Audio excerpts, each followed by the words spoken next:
Hi there, this is the last episode in our 4-part journey through the 9 realms of Norse mythology. Let's go! All the places commonly recognized as part of the 9 realms were presented in this 4-part series. But, to be honest, it's hard to believe that pre-Christian Norse people took this list literally.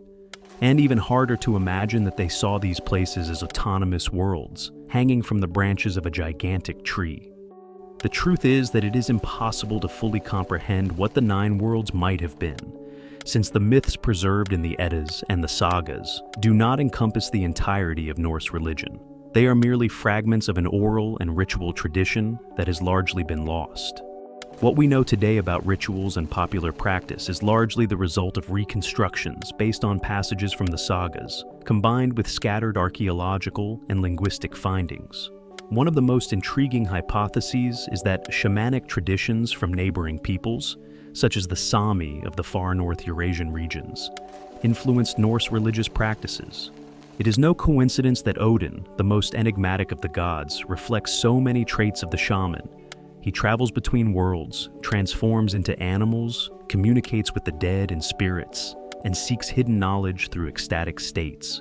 His self-sacrifice on Yggdrasil, recounted in the Havamal, is perhaps the most eloquent example, a rite of detachment from the physical world, a liminal state of consciousness deliberately induced to access the knowledge concealed within the world tree.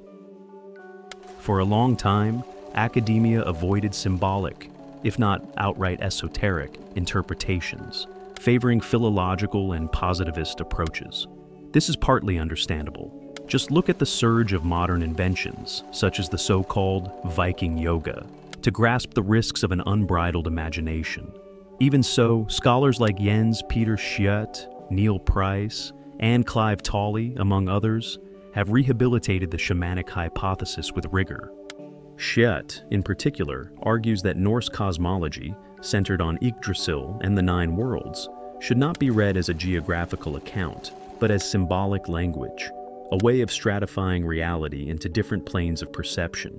Yggdrasil, in this sense, would be the Scandinavian equivalent of the axis mundi, the great axis connecting all levels of existence.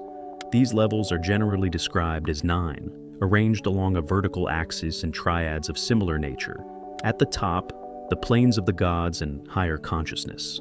In the trunk, the human realm and embodied life. In the roots, the plane of the dead, primordial chaos, and the origin of all things. And perhaps this is the most honest conclusion we can reach.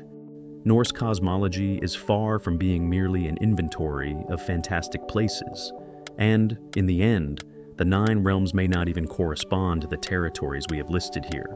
Rather, together with Yggdrasil, they seem to form a symbolic representation that the Norse developed to interpret existence itself in a world where life, death, and rebirth are intertwined within a cyclical axis that contains within it the deepest meanings of reality.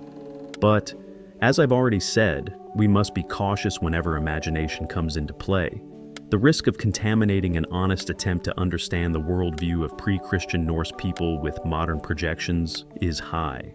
Still, as long as we keep our distance from Viking yoga and stay closer to artistic interpretations, like the Yggdrasil of Attack on Titan, we are on safe ground. In the video description, you'll find complimentary information about the series, including some of the most important books used as references, as well as a link to our website, where a full essay on the topic is available for purchase. That's all for now. If you enjoyed this dive into the 9 realms, don't forget to hit like and subscribe so you won't miss our next journey. See you in the next video. Bye.